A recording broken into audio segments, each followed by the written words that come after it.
So I wanted to ask, first of all, about the history of PCF. I know that you had a very distinguished founder, Lewis Webb, and he and his wife started the foundation in 1953, I believe, if my research is correct. Right. Yes. So tell me a little bit about that family and how they got involved in this foundation. So Lewis and Marion Webb lived in Pasadena on Mountain Street, and they had no children, but they had kind of amassed what in their day was a fortune. He was an engineer who had come out here and built power plants up and down the West Coast and then got into real estate development.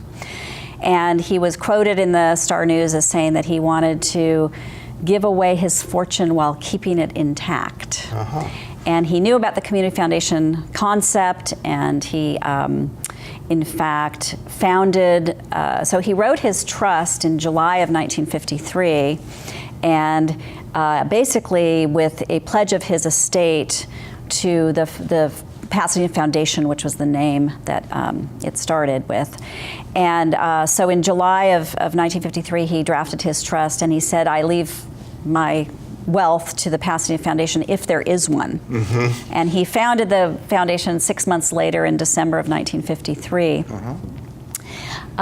It was interesting, he died then in 1966, and his half of their assets came to the foundation at that time, and then his wife died 12 years later, and then her half came. So over the course of 25 years, their assets came into the foundation. They were worth about $2.5 million, and today, so that money was taken into the foundation and invested, and today those funds, the Marion Lewis Webb Endowment, is valued at over $12 million. Right.